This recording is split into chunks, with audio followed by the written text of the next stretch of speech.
नमस्कार, आप देख रहे हैं नवदेश टाइम। पेश है आज के मुख्य समाचार, लेकिन उससे पहले हेडलाइंस।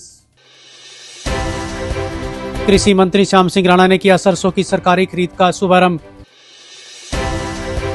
कांग्रेस विधायक की केंद्रीय मंत्री खट्टर से मुलाकात पर कृषि मंत्री ने ली चुटकी।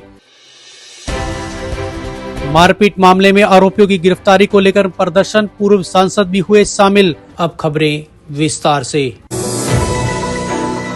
हरियाणा के कृषि एवं किसान कल्याण मंत्री श्याम सिंह राणा ने शनिवार को रादौर अनाज मंडी में सरसों की सरकारी खरीद प्रक्रिया का विधिवत शुभारंभ किया। इस मौके पर उन्होंने किसानों को भरोसा दिलाया कि सरकार उनकी फसल का एक एक दाना न्यूनतम समर्थन मूल्य पर खरीदने के लिए प्रतिबद्ध है।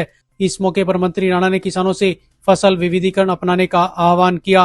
उन्होंने कहा कि किसान पारंपरिक फसलों के साथ साथ दालों, मक्का और सूरजमुखी जैसी फसलों की ओर भी रुख करें। सरकार इन फसलों पर विशेष सब्सिडी और सहायता दे रही है, जिससे किसानों की आय बढ़ेगी और भूमि की उर्वरता भी बनी रहेगी। हम अपने किसानों से अनुरोध करेंगे, देश के अंदर दालों का उत्पादन किया जाए। अब मूंगी, उड़द की फसल हो सकती है इसमें, और मक्का और सूरजमुखी भी हो सकती है, लेकिन दालों की तरफ ज़्यादा ध्यान देना चाहिए। सरकार उस पर सब्सिडी भी देगी खेत पे। तो ये आज जो किसान आए यहाँ सरसों लेके, ये रोटेशन है, मतलब फसलों का चेंज है। उन्हाना से कांग्रेस विधायक मोहम्मद इलियास के केंद्रीय मंत्री मनोहर लाल खट्टर से मुलाकात पर कृषि मंत्री श्याम सिंह राणा ने चुटकी लेते हुए कहा कि राजनीति में समीकरण बदलते रहते हैं। उन्होंने कहा कि भारतीय जनता पार्टी के विकास कार्यों की गूंज पूरे देश में है। मनोहर लाल खट्टर को अनुभवी नेता बताते हुए राणा ने कहा कि उनके कार्यों से प्रभावित होकर विपक्षी विधायक भी अब उनसे मिलने पहुंच रहे हैं।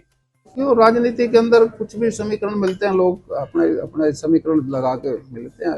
ये तो चलता रहता है राजनीति के अंदर। अब कोई किसी को पसंद करता है, कोई नहीं करता।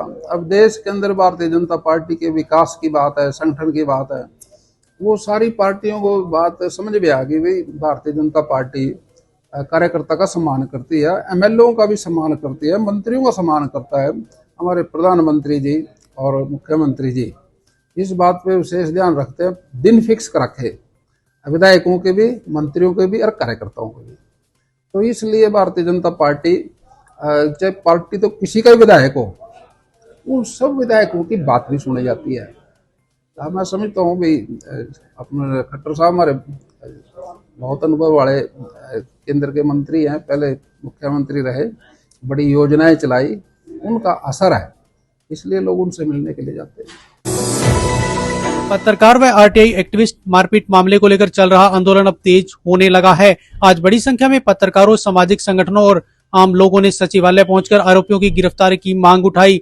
प्रदर्शन के दौरान पूर्व सांसद राजकुमार सैनी ने मौके पर पहुंचकर आंदोलन को अपना समर्थन दिया और घटना को लोकतंत्र पर हमला बताया। इस मौके पर प्रदर्शनकारियों ने सरकार और पुलिस के खिलाफ जमकर नारेबाजी की। कई घंटों के प्रदर्शन के बाद डीएसपी आशीष चौधरी ने मौके पर पहुंचकर जल्द गिरफ्तारी का आश्वासन दिया। पुलिस ने कहा कि जांच में आरोपी दोषी पाया गया है और उसे शीघ्र गिरफ्तार किया जाएगा।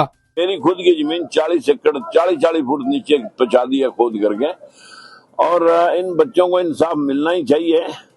मैं तो सिर्फ इतने कहूंगा, एसपी साहब अगर मेरी आवाज सुन रहे हो तो जब आप एक इंसाफ पसंद व्यक्ति हैं और गुंडों को आपने काफी झटका दिया है, तो इसमें भी आप उचित कार्रवाई, जिस जिसके खिलाफ कार्रवाई बनती है उसके खिलाफ करें, भले प्रेशर में ना आकर के जो कार्रवाई बनती है वो कार्रवाई जरूरी करनी चाहिए। तो ये थे आज के मुख्य समाचार। ताजा तरीन खबरों के लिए जुड़े रहे नवदेश टाइम के साथ। नमस्कार।